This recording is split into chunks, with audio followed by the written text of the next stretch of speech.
All right, what is good, everybody? This is the Red Alert podcast. I'm alone today. Obviously, Cindy, she's doing her political duties with the clerk and all that stuff. We got a lot to talk about. If you watched that Red Wings game, I'm sorry, just putting it mildly. Wasn't a good game by any stretch of the imagination. I don't understand where this team is going. Let's start with that. Like, I don't understand. Here's one thing I don't understand, and I need help. And if you are in the comment section, you can comment. We'll talk about it. There's a lot to talk about with the Detroit Red Wings, a ton to talk about, especially when we look forward to the next month. It's a brutal schedule. You're going to go on the road on the West Coast to San Jose, LA, Anaheim. You got the Devils mixed in. You got a lot of teams that are mixed in. So it's going to be interesting what happens there. But right now, this Detroit Red Wings team is not a good team. And it's kind of an embarrassment to the franchise because every time we see this team come out, when is the last time you've seen this team come out and play a concise, purposeful first period? Doesn't happen often. They're usually starting behind 2-0. They're usually starting behind, 1-0. They usually fall behind pretty quickly. That's what they do. And it's not the fault of the players. The players are at fault to themselves, but the coaches obviously aren't getting them ready to play, and that's their problem. When I look at this Detroit team right now, it's an embarrassment because the winged wheel is a huge. When you play the winged wheel, it is absolutely huge for your just the history alone. It's like put on the Yankee pinstripes, the Lakers uniform, any historical uniform that you put on. It's a privilege to wear. Right now, I don't think the coaches take it as a privilege. I don't take it as a players take it as a privilege. They're not even the first period. The first period starts are a problem. Let's put it that way. And the way they're playing right now, they look like a lottery team. Let's just put it frank. Right now, if you look at it from the statistics and the standings and everything, they're in fifth place. But they played a game today, so it's not a big deal. But you look at it, the Bruins, I think they'll get it together. The Canadiens, the Sabres, all that stuff. But you look at it and you go, there's not much that you're really happy with this team. And so that's how it goes. So when I look at this Detroit team, there's in today's game in conjunction, you look at the shots on goal, 29-21, 6-2 final. The Red Wings led in hits. They got dominated on the face-off circle. Power play opportunities. Detroit made the most of their opportunities with 2 power play goals on 3 chances. But they didn't stop the puck from on the power play. When Winnipeg was on the power play, they didn't stop them because they were 1 for 2. It just the block shots, the giveaways. I think Evason had 3 giveaways tonight. I think Hall had 2 giveaways tonight. There was a lot of people that had a lot of giveaways tonight. That was a problem. It reams of this team is not really. It's kind of an embarrassment, to be honest. To be in 6 year your rebuild and you're not really pushing forward as a team, it's kind of an embarrassment. And Stevie Y, I've been very, very easy on Stevie Y. I think he is drafting some great talent. But when we get down to the brass tacks, like the Ben Sherratt contract looks awful. The Justin Hall contracts looks awful. Some of these contracts look awful. And thank God, thank the Lord, you have Andrew Copp right now. Because between him and Larkin DeBrincat, those 3 combined for they combined for, I think, 13 goals. The rest of the team has 13 goals. Or something like that. I think pull it up. It's it's a stat that they put on the broadcast. Let me pull it up. So the stat was goals scored this season, 13 by Copp, DeBrincat, and Larkin, and the rest of the team was 13. That tells you everything you need to know with this team. Just what it does. And if this team doesn't get good goaltending, they're kind of screwed because when you look at the statistics, the offensive statistics, this is the defensive statistics. Or I think, is it the defensive statistics? Okay. This is the defensive statistics. I think. Let me pull it up. Oh, God, we're going haywire right here.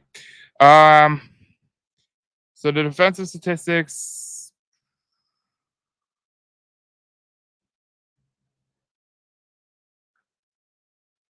They're both offensive statistics. I messed up.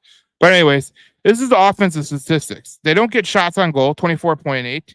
Goals, 24th in the NHL. Power play percentage, 18th. Shooting percentage is tied for 17th. And face off is 12th. I mean, you look at the bottom of half of that, all right, it's all right. But shooting shots on goal, not good. Goals, not that good. And when you look at it like this, okay, I think this is from a couple weeks ago. But shots on goals allowed. They were 29th a week ago. They're 32nd now. Goals against 16th, penalty kills 16th, penalty minutes 8th. They're really not doing anything. We're gonna get to your comments in a minute, but it just shows you that this team is having issues. I don't know if it's the players in reality, because I think that they're playing a system that doesn't really match their talent level. Like when I look at Patrick Kane, and I look at, Patrick Kane says something, and I look at the last 4 games that Detroit has played. I mean, the Devils game was pretty good. I thought it was good, but they started behind against the Buffalo Sabres. They played a pretty good game against Edmonton. They got a point, but you lost. You lost at home, and you got to take those home games you can't take those home games for granted. So they lost against Edmonton. They lost tonight against Winnipeg, and it just shows you like this team is having relative issues. And if you want to look at the defensive stats now, I'm reading them right now. They're 13th in goals against, so that's not that bad. But they're 31st in shots on goals allowed, 34.9 shots on goal allowed. Their penalty kill is 30th in the NHL, which is horrible. 30th in the NHL is horrible. Penalty minutes 18th. It just goes to show you like this team, they're struggling to do the little things, and I really blame that on coaching. I truly do. I can't sit here and say that coaching is end all be all, but when I look at this team, like it's been 3 years of the same stuff. They haven't got good at any level, and I think the team has gotten better since Lalonde's got here, but they haven't gotten better at any level, and that's the problem. That is a big problem. And when you look at tonight's game, we're going to look at it again. They made the most of their power play opportunities. That's great. But they also gave up the same amount of power play. The Winnipeg Jets had 2 power play opportunities. They gave up 1 goal. So they were 50% on the power play. That's just not good enough. That's just not good enough. So we're gonna read some comments. This is an interactive show. This will be on the Red Alert podcast. It'll be podcasted after this. But when we talk about this team, it's just really ridiculous. Now let's get to it. We got Brittany Hemming. She says, "I'm not really thrilled." Let me change these comment things. Oh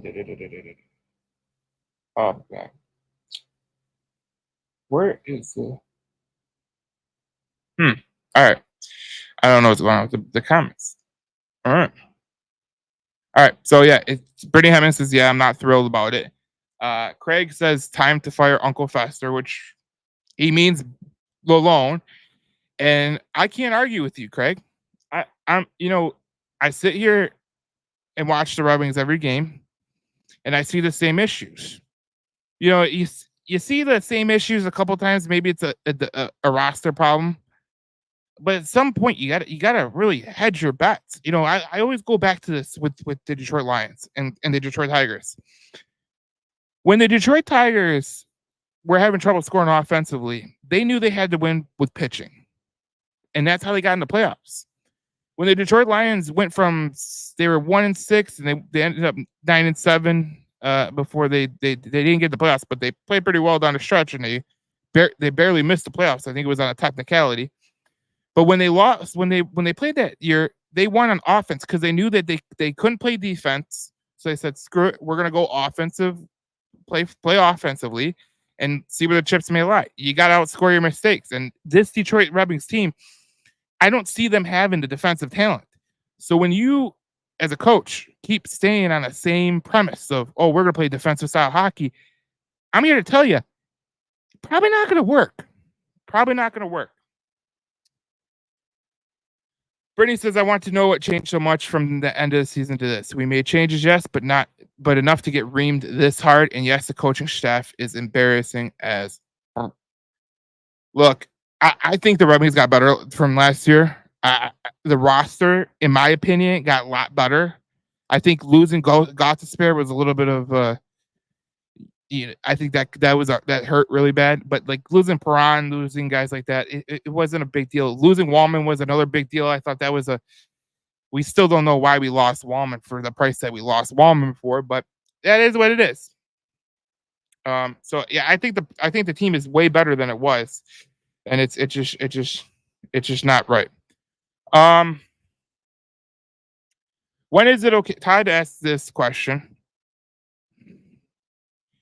He asks, when is it okay to question Stevie? We are in this cap situation where we had to money dump good defensive players to overpay for bottom pair line players. This is an interesting comment. I think this is an interesting comment because I battle with this. I told this on the last podcast. Why are we in a cap salary problem? You know, if you think the roster isn't that good, all right, be my guest. It is what it is. But we shouldn't be in a salary cap crunch. If you're not a good team, you shouldn't be in a salary cap crunch. So it's sickening to watch. It truly is sickening to watch.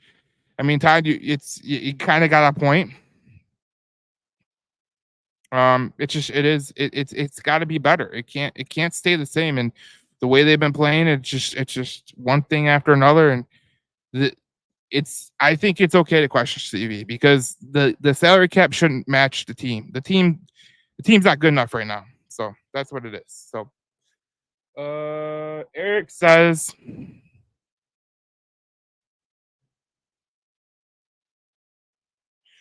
Eric says, so painful to watch. We got to make a coaching move before the season is gone.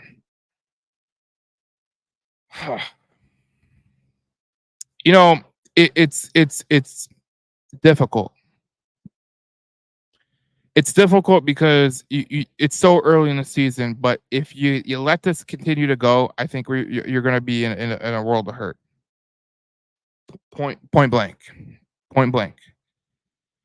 This Red Wings team right now, the way it's constructed, it's gonna be very, very tough to dig out of this hole. Now if we go back to the stat, if we go back to the standings, I mean, you're not in this deep hole. You look at the standings. Let me take the comment out. You take the okay. So you look at the standings right now. The Red Wings are in 5th place. Now they got 9 points, and this is kind of jumbled up. They're kind of jumbled up right now with the 9 points, but you got to think that eventually, you know, the Bruins are going to take off. You got to think the Canadians. I think they've been playing pretty well for the most part, but the Red Wings right now, they're not playing good enough, and this is a hard part of the schedule. And me and Cindy have talked about it for a while. They're struggling at a part in the schedule where it's very tough. It's very, very tough. Let's see. More comments. Tim says replace grit and goals with people trying to make plays. He replace Tarasenko with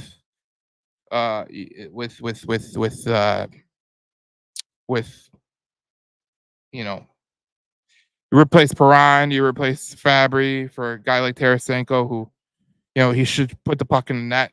You know what I'm saying? He hasn't been able to put the puck in net. So it is what it is. It has to be better than that because look, I agree with this 100%. I don't know. This is where I kind of go towards my philosophy of this should be an offensive dedicated team because they are not defensive laden. There's no players on their team that are really defensive laden, and that's why I think they should develop an offensive style. But right now, they're not doing a good enough job of getting shots on goal. I think they're playing too much in their defensive zone. And when we looked at it a couple games ago, this was all strengths. So they spend 38% of the time in the offensive zone, which is below average. Look at that, below average. Then you look at the defensive zone, they're spending 43.1% of the time in the defensive zone. I'll tell you this right now, that's not winning hockey. When you're spending more time in your defensive zone on all strengths, that's not going to win you some games. It's just the way it is. And we could talk about it all day long about being in the offensive zone, being in the defensive zone. It's just the way it is. So that is what it is. So it's frustrating because when you look at this and then you look at even strength, 37.3% of the time they're in the offensive zone, 43.3% of the time they're in their defensive zone. And then in the neutral zone, they're 19.4%. They're playing most of the time in the neutral zone or defensive zone by a wide margin. And that's not really going to help you win some hockey games when you look at it. So that's what it is. So you look at those and you're just like, it's not good to spend most of your time in the defensive zone and the neutral zone. So that's what it is. So here we go. All right, let's go to some more comments because I've talked. I want to get to some comments for sure. Cop, Lark, and Cat look good. They make mistakes, yes, but they are also the only thing holding this team together right now. Brittany, I agree with 100% with you. Here's the thing: if they didn't have Cop, if they didn't have DeBrincat, if they didn't have Larkin, where would they be? I mean, you could say that they would be in a pretty bad spot, a horrendous spot. But the issue with this Detroit Red Wings team right now is the rest of the people that are on the roster, they're not helping. They're not helping this team. They're not helping getting this team to the next level. And when you think about it like this, it's incredible because you look at the talent on this team and they should be winning more games. They should just be winning more games. And guys like Cop, I think a lot of people didn't really like Cop. I think people wanted to buy him out at the end of last offseason. And when you look at this team right now, I mean, Cop's one of your best players. So it's a good thing you didn't buy him out. So that's a good thing. Todd says that Andrew Copp contract might be the second worst contract in the NHL behind Darnell Nurse. See, this is where you get into this love-hate relationship with Andrew Copp, because if Andrew Copp wasn't on the team, I don't know where you would really be. As sad as it is to say, Andrew Copp's contract is pretty awful, but he has been one of your best players this year. You really can't put that into perspective. I think, contract-wise, I think it could be a little bit different, but you just have to do what you have to do, and that's sadly the way it goes. I think with this Andrew Copp deal, if he continues to play like this, I think it'll be all right. But I think the worst contracts that you have on your books are in the defensive zone. I mean, you got Ben Sherratt, you got I think his contract's awful. I think Justin Hall's contract is awful.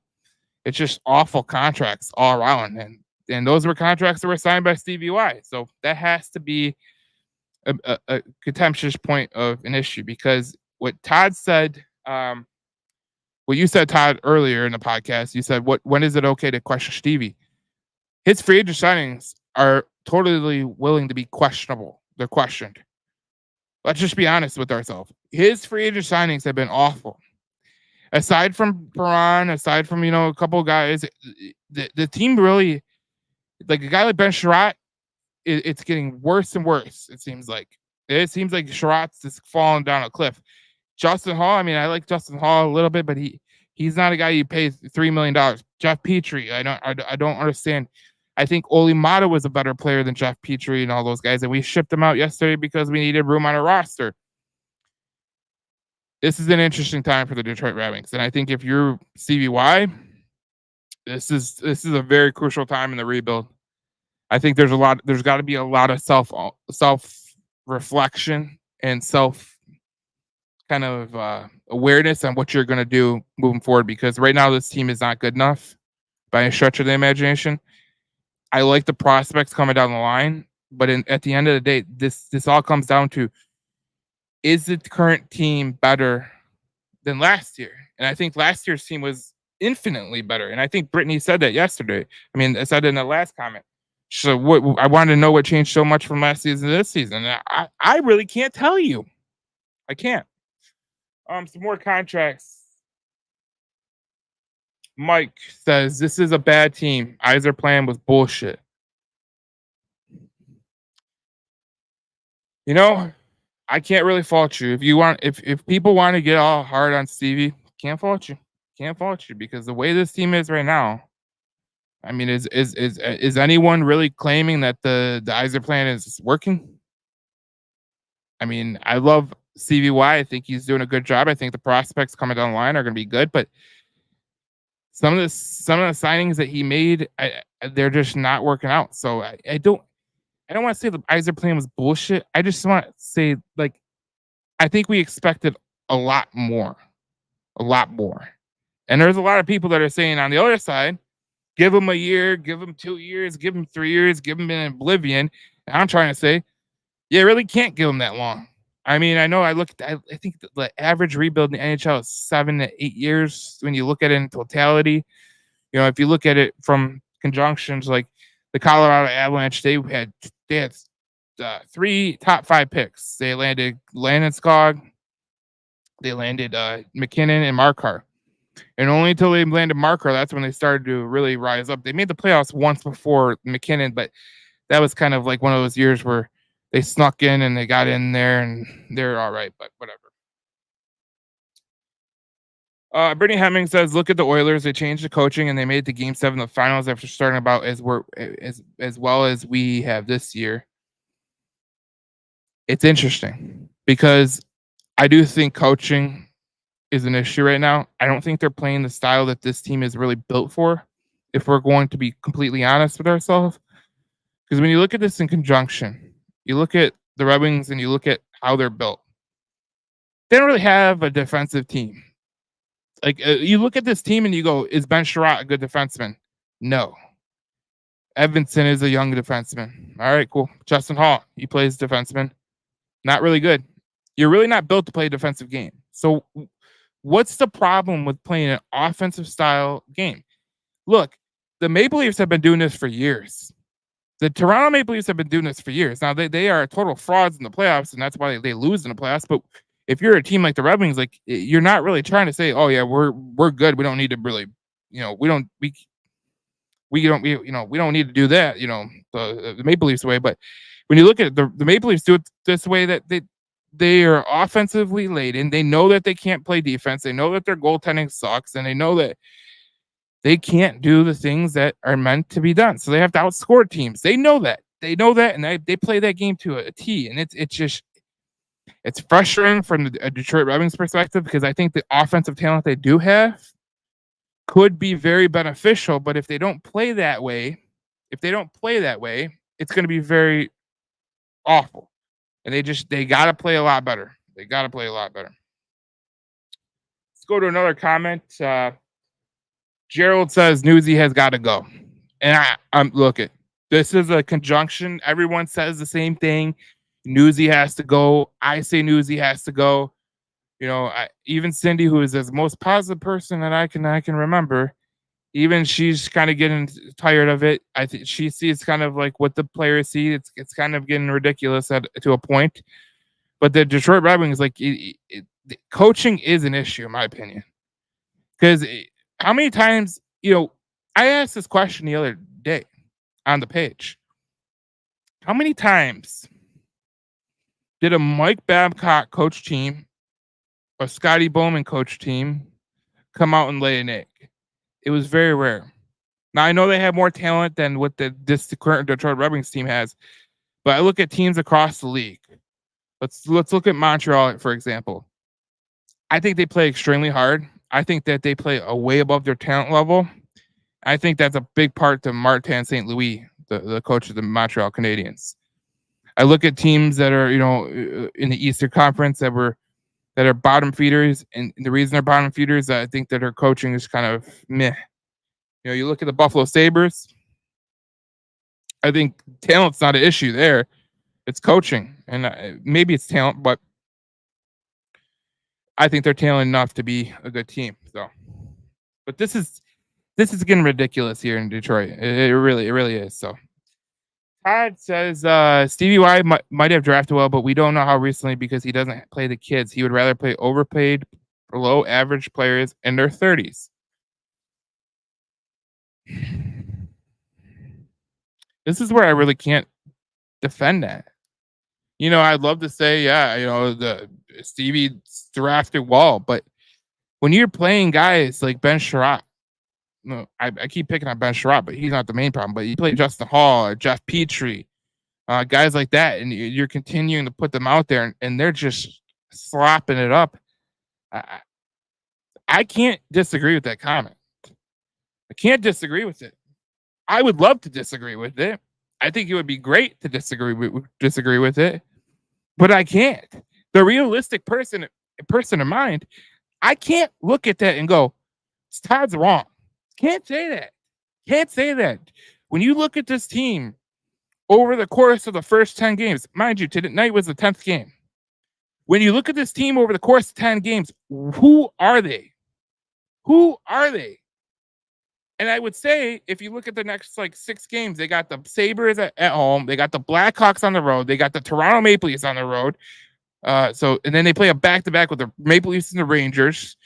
They go on the road, they play the Penguins, they play the Ducks, and then they go on that Western road trip. By Thanksgiving, there could be a very, very critical issue with this team. We look at the critical issue right now, but we could be in very critical territory right there. Because I look at this Red Wings team, man, and I keep saying it. I think they're better than they played. I think they're better. They're just not playing the right way, in my opinion. I think if you want to play defensive hockey, be built like a defensive hockey team. Unfortunately, you're not. And that's a part of Stevie Y. But it's also a part to Coach Malone to recognize that your team isn't a defensive style team and you're going to play offensively. I think that's the key right here we're looking at, because you're going to go against teams that are going to exploit you defensively. You're going to go against teams that are going to exploit you offensively. And if you can't get it done, you're going to be in a world of hurt. You're going to be in a world of hurt. Let's go to Aaron Howe. What a great last name. That sounds like royalty right there. Aaron Howe. Great name. How is Copp playing in the NHL? Now, a lot of people are saying this, but I read the stat that if Copp, DeBrincat, and Larkin were on the team, they combined for the most goals. They combined for 13 goals. The rest of the team has 13 goals. I think everyone talking about Andrew Copp, where would this team be without him? As sad as it is to say, it's sad to say that where would this team be without Andrew Copp? But it's the reality. Where would this team be without Andrew Copp? I don't even know. I don't think they'd be a good team. I don't think they're a good team now, but I think they'd be even worse. If you look at Andrew Copp, I'm going to look it up right now. I know he's not good. He's not the greatest player in conjunction, but I think he's been playing way better than people think. Let's go to player stats. Andrew Copp for the year. 9 games played, he has 6 points, 4 goals, 2 assists. He's played 14.01 of time on ice. He has been on the power play. He's played 10 seconds.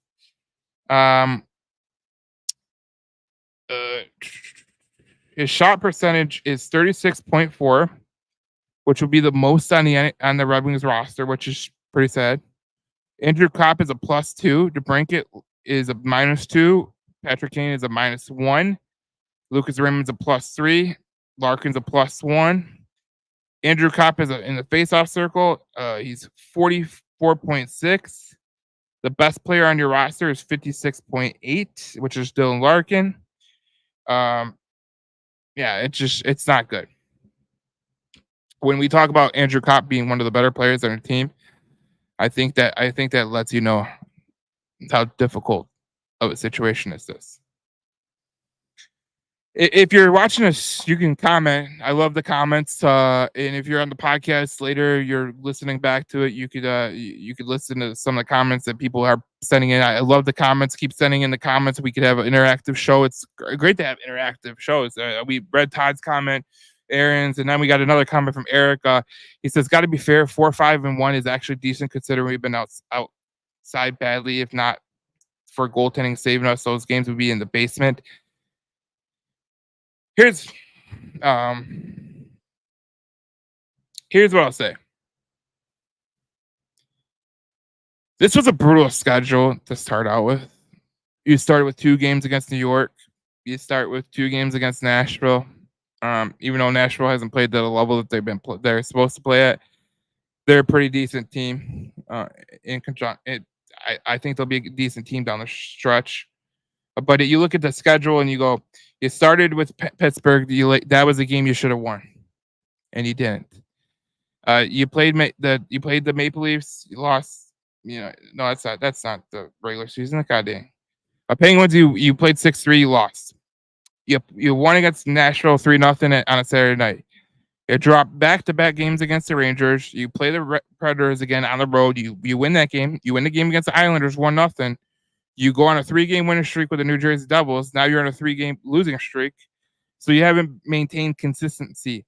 You look at the Sabres game, 5-3. Look at the Oilers game, 3-2 overtime loss. At least you got a point. Tonight's loss is a little bit lopsided, but the Jets have been a juggernaut, and they just came off a loss, so I knew that this game was going to be tough. Deep down inside, I kind of thought that the Red Wings would win because why wouldn't they win in this situation? The Jets are playing absolutely out of their mind. But like I said, schedule's tough, and if you look at the going forward, this schedule it's not easy. You go play the Buffalo Sabres Saturday.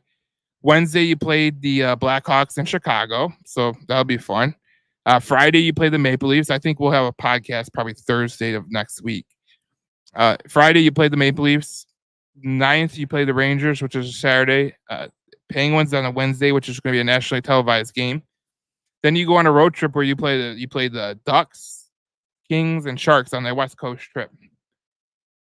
And then you come home, you play the Islanders, you play the Bruins, and you go back to the island, you play them, and then you play the Flames on the day before Thanksgiving. So this schedule is very, very tough. And it's how Detroit manages to get out of this is the most pivotal factor.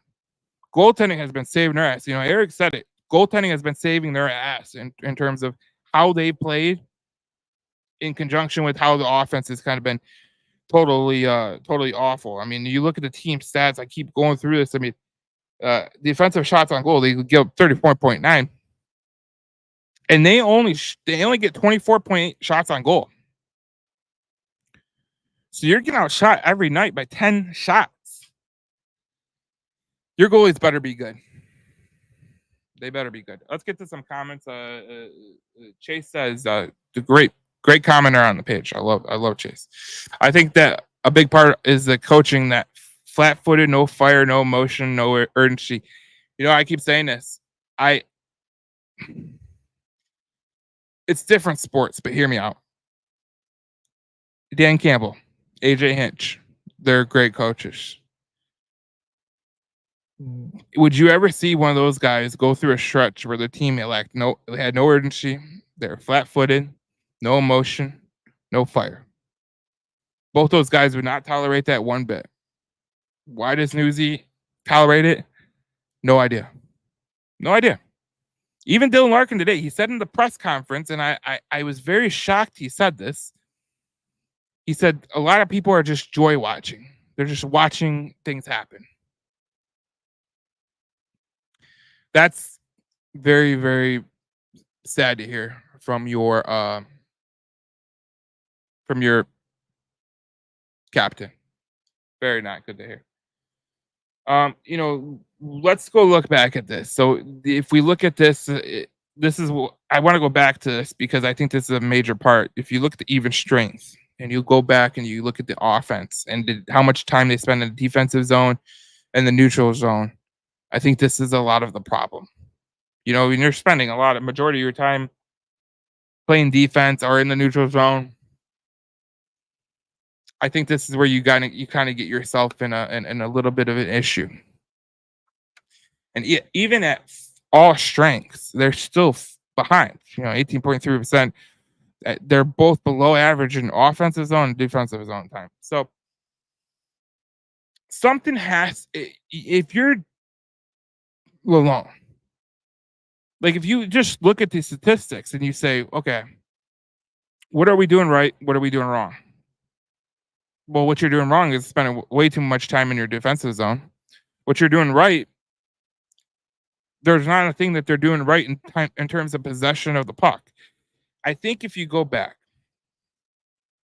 and you look at it, the one thing that they're doing good offensively is nothing. The face-off percentage is top 12. I could live with that, but you look at penalty kill, they're 30th in the NHL. Shots on goal, 31st. They're 32nd in shots on goals for. They're 24th in goals. It is what it is. And then you look at tonight, 6-2 loss to the Winnipeg Jets. I don't fault the loss to the Winnipeg Jets. What I fault is, once again, the Red Wings come out and they lay an egg in the first period.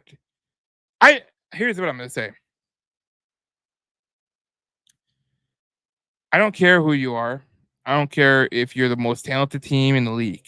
I don't care if you're the most talented hockey team out there. You're the Edmonton Oilers. You're the Winnipeg Jets, Florida Panthers.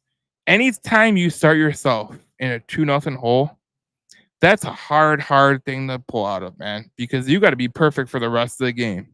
And how many times does this Red Wings team fall behind 1-0, 2-0, 3-0, and then they decide to go, oh, let's go, let's play this game, and they start getting aggressive, and that's when they start really playing their best hockey. Like, that's what I'm trying to say. When the Red Wings play their best hockey, it's because they're aggressive, because they have to be aggressive. They know this game is on the line, basically. They know they have no shot if they don't get their act together, and they're being aggressive as hell. When they're not playing good, they're playing passive. They're playing in their defensive zone. I would love to see if I could see it if there was like a game. I don't know if there's an analytic which tracks it, but I'd love to see their game by game. How do they do in the offensive zone? How do they do in the defensive zone? How much time do they spend in the defensive zone compared to the offensive zone in a game? That would be very, very cool to see. If the NHL could do that, I'd be very, very impressed. I know the NFL does. Brittany says, I honestly agree with you. We have a lot of offense, but we're trying to play on our heels with a waste of ice time like Sherratt. What a bad, stupid bounce. You know the funny thing about that bad bounce? I watched that and I was like, man, you really can't script that in terms of, like, you really can't say that that's something that, like, happens a lot. But it seems like it happens to the Red Wings more often than not. Like, I was laughing to myself, like I was doing the Lions podcast earlier. And I was like laughing. I was like, that's such a Red Wings thing that happened. Like, it goes off his skate into the net. Fine, so be it. It's gonna be all right. But it is what it is. It sucks. But again, when you play in the defensive zone, we go back to it. When you play in the defensive zone on all strengths, 43% of the time, which is below average, this is going to happen a lot. It's like this. If you allow teams to play in your defensive zone a lot, they're gonna strike. I don't care how bad of an offense they are. They're gonna get some chances and they're gonna put it in. You give up 30. You're 31st in shots on goals against. So you're right then and there. Your goalies are taking a beating. It just shows you what the issue is, and the fact that Newsy has not really fixed this problem, because this has been a problem for not just 1 year, not just 2 years, but 3 years. And Last year when they started to make a run, it was because they were being aggressive. Remember last year when the Red Wings were starting to turn it on, they were more aggressive. They were falling behind too, which was funny. I remember anybody remembers that San Jose game where they fell behind like 3-0. They come back, they tie it. San Jose scores. It was like a 5-4 game, just a derelict of a game. But it just goes to show you, but they're not playing the way that they're meant to play. Like their best hockey was when they were playing aggressive and they were playing on the offense, not the defense. I feel like Derek Lalonde's system really makes you play a lot of defense. And this isn't Tampa, dude. There is no Sergachev. You know, this team isn't really ready to play with like the big dogs. So if you think that they're going to play like Tampa, you're out of your mind. And that's the kind of the issue that I think with Derek Lalonde. I just think that he thinks he's in Tampa. We don't have the skill level as Tampa right now. That's an issue. But when you look at it in conjunction, like the Red Wings should be more aggressive. Like they should be, I know we hate this team, but they should be more like the Maple Leafs, to be honest. Because at least the Maple Leafs are honest. They know they suck at defense. They know their goaltending sucks. And they just play an offensive style game and they try to outscore teams. Now, it doesn't work in the playoffs, and I'm not saying you do this in the playoffs because you're just trying to get into the playoffs. You haven't got into the playoffs in a while. Just try to get into the playoffs. Screw trying to make a run. Now, you can make a run like that, but you're not, because you need a defensive team that plays good defensive hockey to win the playoffs. But in the regular season, if you just start getting on these guys, you start getting on these teams to play higher level hockey, you're going to be in a better situation, in my opinion. So that's where it goes. There is a comment from Brittany Hemming. This is the second time in 2 games? The last one was off Petrie. That's why I said, I was like, no, I think it's 3 games. Because if you remember in the Buffalo game, I think the puck went off of Tarasenko or something. I believe it's 3 games. I think this could be 3 games. So not a good stretch of hockey for the Detroit Red Wings in terms of the puck bouncing. It's bad bounces, obviously. You can't really control that, but sometimes it's your positioning. Jack says this, and I like this comment a lot. He says, last year gave false expectations. They outscored these same issues. The older D players got too much ice for what they can handle, and we have too many of the same players. And it's a game of elite talent. Every game, a star steps up and beats us almost every time. You're not wrong. You're not wrong. What I like about Jack's comment, I'll be totally honest with you. He said last year gave false expectations. They outscored these same issues. And I went back to it. If we go back to last year, why did they get on a run? Because they were aggressive offensively. They're not aggressive offensively this year. They're absolutely just dreadful offensively. They don't spend time in the offensive zone. They don't do none of that.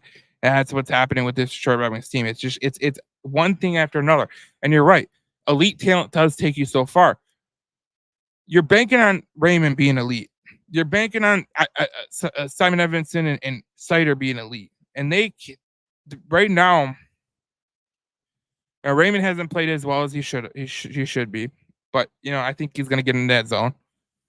But elite players are taking over because they know exactly what Detroit's weaknesses are, and they exploit it every single time. And it's a sad thing to say. And in this deep in the rebuild, that should not be that should not be happening. But it is. And to prove your point, Jack, about expectations. Last year, I think this is the one. So this was a projected lineup when we started the preseason, and I had Gustafsson, Aimada, Petrie. I thought Edvinsson would be up here and then everything, but just you look at this team and you go, where is difference makers? I think Kane, Tarasenko, DeBrincat, Raymond, Larkin, those guys could be really difference makers. You're hoping Casper can, but you look at Berggren and you look at Kopp and you look at Veleno and Rasmussen. Are they really difference makers? Probably not. Defensively, you got two weights back there: Sherratt, Petrie. I don't. Obviously, Mata's gone, so you insert Justin Hall in the lineup. There's three spots on a defensive core that are not really that good. And it goes back to what we were talking about earlier in the in the season. This is from the NHL.com, and they said this, and it's ringing true now. They talked about the goaltending. That was their number one thing, and they talked about how Cam Talbot's 37 years old. Can he still play at a high level for the Red Wings? And then Husso, can he play more games than he was playing last year? And Alex Line, can he continue the hot start? I think goaltending has been a plus for Detroit. But if you look at this and you look at the replacing the offense, the Red Wings ranked 9th in offense last year with 3.35 goals against per game and a power play of 23.1. And you've really stepped back into that portion because you're not scoring as many goals this year. You're not getting as good on the power play, and you lost guys like Fabry, Baron, Sprong, who was not good defensively, and got spared Wallman. And those five players combined for 75 goals and 199 points last season, including 18 goals and 74 points on the power play. You were kind of looking for contributions from Gustafsson and Tarasenko, and that just hasn't happened. And then you look at this team defense. I mean, I think the NHL.com has nailed it. From earlier in the season, I said the biggest problem for the Detroit Red Wings last season was team defense, and it still is the problem for the Detroit Red Wings. It's team defense. And I want to get to a comment. Brittany Hemming says, speaking of the Maple Leafs, I work with kids and we do fill in statements all the time. One is about the Leafs. So he said, when do Leafs fall? And the complete opposite from Room, and I said in the first round. Just a funny story to add about sad Leafs. You know what? If you're a Toronto Maple Leafs fan, I know there's some people that watch this podcast that are Maple Leafs fans. That's a sad statement. It's kind of sad, but it is the truth. But they're not built for the playoffs. And it's funny because that is the truthful statement. It's also funny as hell. I think it's funny because who likes Toronto fans? And no one. But we go back to it and you go back to the offseason, you look at the guys that they signed. Gustafsson, has he been any good? No. Has Cam Talbot been good? Yes.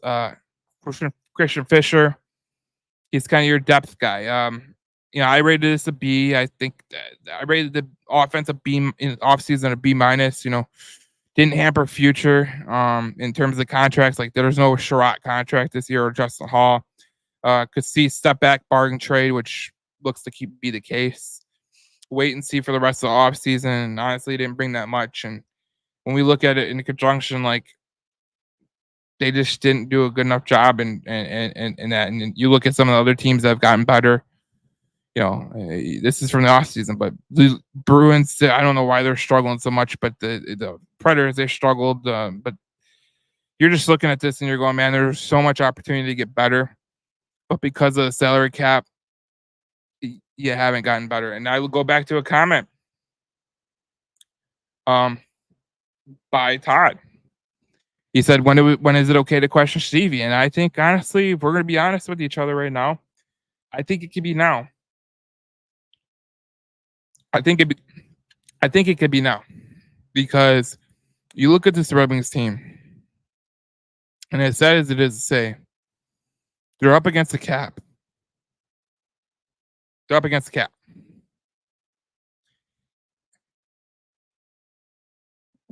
Oh, man. They're up against the cap. But they haven't gotten better, in my opinion. And you look at the way this team is playing, and you look at the standings, and you look at the goals against, and you look at everything like that. I mean, they can make a way up in the standings. The Red Wings are not falling behind by too much, but they need to keep staying afloat until they get to the easier portion of the schedule, and then hopefully they can get their legs underneath them, and they're not in too deep of a hole. But you look at the Lightning, the Maple Leafs. I mean, this is a tough division. The four teams that come out of this division at the top, it's going to be well earned, and I think this Detroit Red Wings team, I don't know if they're going to be the one that comes out on top, but it is what it is. And like this is goals. This is stats from the defensive stats. I got able to pull it up, but when you allow 34.9% of 34.9 shots like per game, which is 31st in the league, your penalty kill is is in the bottom of the league. Goals allowed. What does that tell you right there? It tells you that your goalies are doing the Lord's work. As sad as it is to say, your goalies are doing the Lord's work in terms of they're keeping goals out of the net while getting 34.9 shots per game. That's pretty impressive. But offensively, it's not much better. You know, shots on goal, 24.8, which is the lowest in the league. Goals, 2.78. We talked about the goals from last year to this year. It's a pretty steep drop off. Power play is 18th. It's not that great. Shooting percentage, it's all right. Face off, all right. Doing pretty well. But again, this is all strengths. So the offensive zone, defensive zone, neutral zone, they're below average in the defensive. They spend most of their time in the defensive zone and neutral zone, and that's not winning hockey. And right now, the Red Wings team, man, it's very struggle. It's sad to say, but if they don't get it together soon, this could be a lottery team. I read some comments on Twitter and everything before the show, and I was trying to figure out what I was going to say and go where I was going to go. And you just look at this Red Wings team and you go, where are they going to get better over time? Is Alone going to change up his coaching style? I highly doubt that. And if he doesn't, then you're going to fall behind by even more. But right now you play a hard portion of the schedule. That's something that you got to look at. But you can't keep falling behind. And this next month is going to be huge because there's going to be a lot of time where you're going to be playing some teams that are going to be tough to beat, and you're going to have to beat them there. So it's going to be interesting what happens out in stretch because you go in this stretch when you win one, you lose two in regulation, you lose one in overtime, you go 1-2-1. You basically held serve. You got a point in the Oilers game. You should have won that game, but it goes without saying this team has some issues, and like the defensive stats, like we go to the penalty kill is not good. You struggle on the penalty kill. Shots on goal, 34.9. This is not sustainable. We said it in the last podcast where Cindy was in, and she was saying they just don't seem like they're really meshing. And Patrick Kane said something interesting the other day. He was talking. I'm gonna pull this up. It was an article from MLive. It was very, very interesting. He was saying, let me pull it up. Let me get to a comment while we're here. Brittany Hemming. This is the second time. Oh, we already played the one.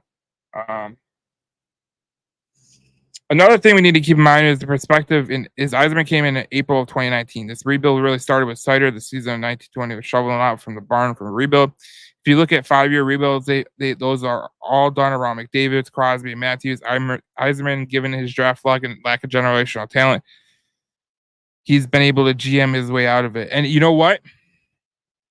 You're right, Jack.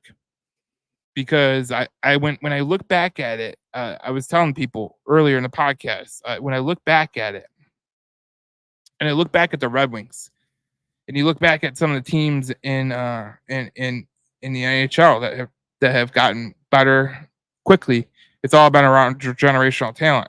And the ones that took a little bit of time were the teams where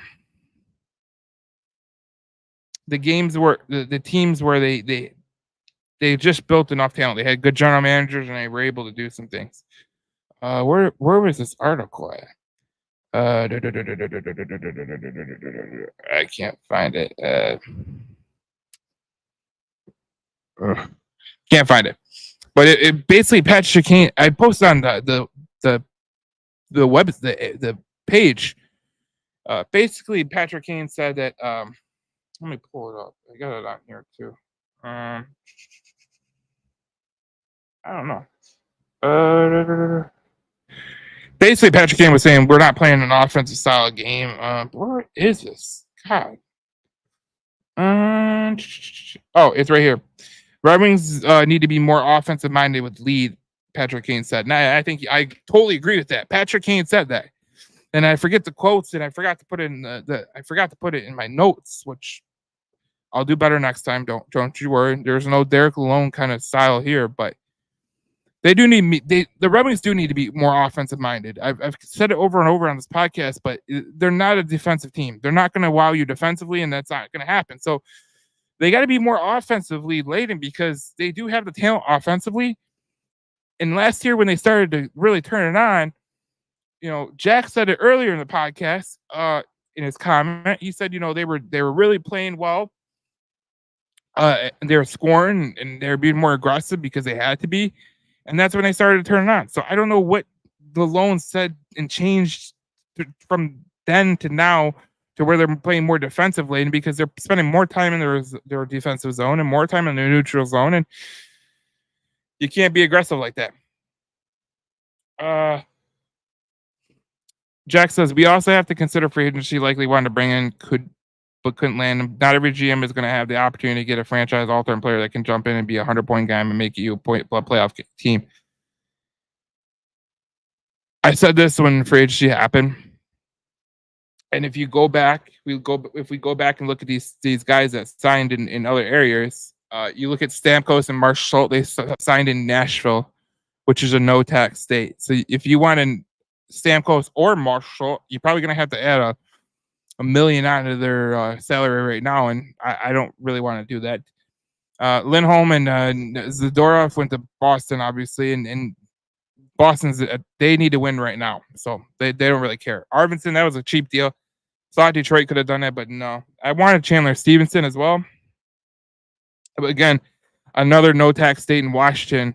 You probably would have had to pay him 7.25 or 8, close to 8, to get him here in Detroit. So what Jack said is totally true.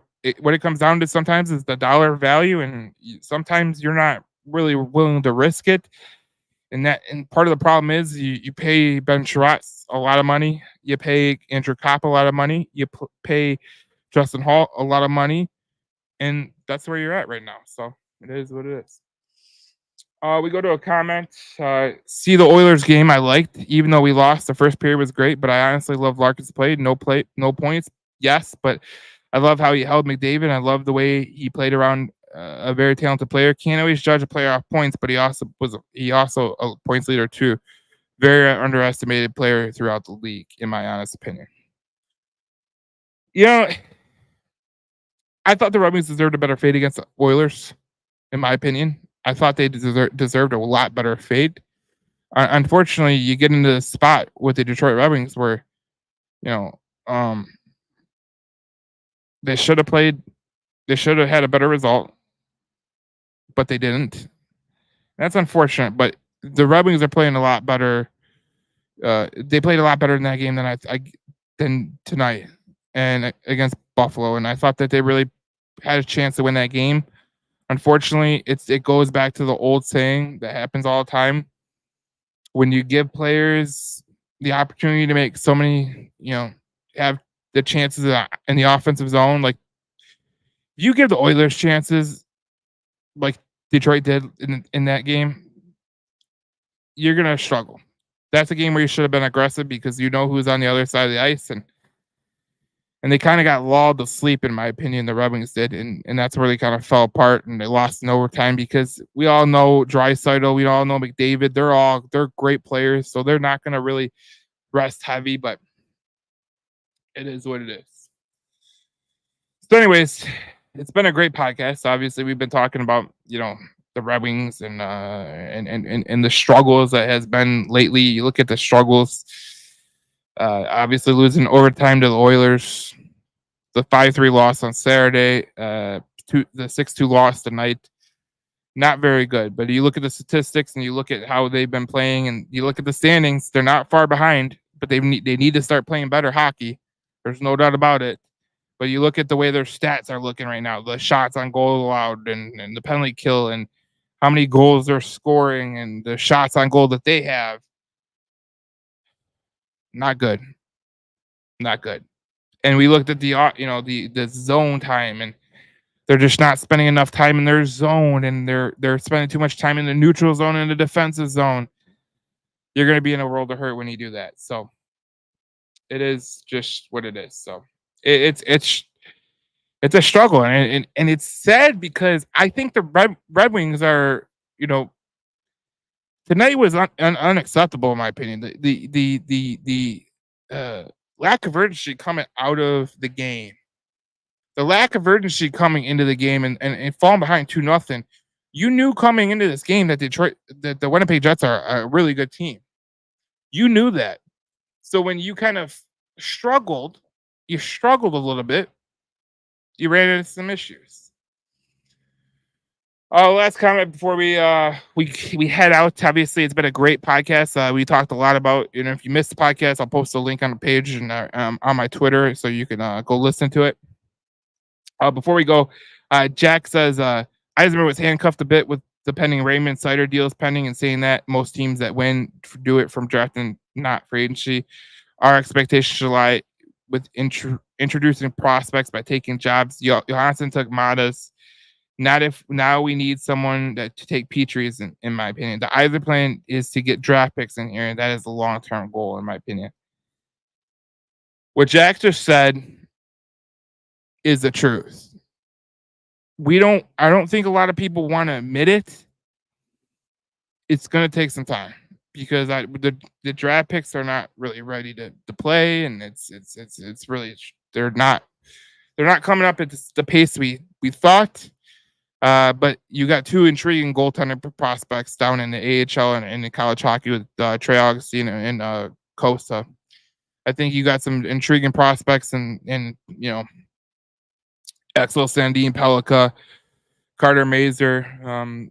It would be nice to see them take some spots on the roster. I know Pelika's not coming over here, so it don't really matter. But guys like that are going to have to come on the roster. And Jack just said it right. You really, the reason that the Red Wings are in the position they're in was they tried to, get guys in free agency like Sherratt and Justin Hall and guys like that, and Kopp and JT Compher. And, those guys are good, but they're not great, and they're not really living up to their contract. So what Jack is saying, and I'll put it up on the page again, he was handcuffed with the Raymond and Sider deals. I thought, he kind of was holding money for that purpose. And I thought the Wallman, you look back on the Wallman deal, probably that had to happen because they had to sign Raymond and Sider. And it's going to be interesting what the Red Wings do from here on out, because this is a tough schedule they got coming up. They should beat the Chicago Blackhawks, but there's no gimme games in there, especially with going on the road. And me and Cindy always talk about it on the Red Alert podcast. Like, you got to handle your business at home. If not, you're going to ask BS to go on the road, play some good hockey on the road. And that's not always the most intriguing spot. So this team has a lot to go. Obviously, the next week they play Buffalo and Chicago. So those are going to be some tough games. Chicago mainly because I think they do have some pretty good talent. And Buffalo, I don't know why, but the Red Wings always struggle with Buffalo. But it'll be interesting to talk about the Red Wings in the next podcast. Obviously, I'll be doing that podcast alone as well because Cindy's with her working duties. But I appreciated all the comments today, and I appreciate the viewership, the constant banter back and forth. It was great. We had some great talk, great comments from the comment section. I love doing the interactive shows because it really helps me stay on task. And some of you guys bring up some great questions, like Jack and Brittany and Eric and Todd and Chase. All those comments were great. So thank you for watching. Thank you for listening. We'll see you on the next Red Alert podcast. Subscribe on Apple and Spotify. You can follow me at Detroit Joe Chat. All the links are below. Subscribe. Please follow the Red Alert podcast on Instagram. We're going to put more highlights up there so you guys can get some highlights.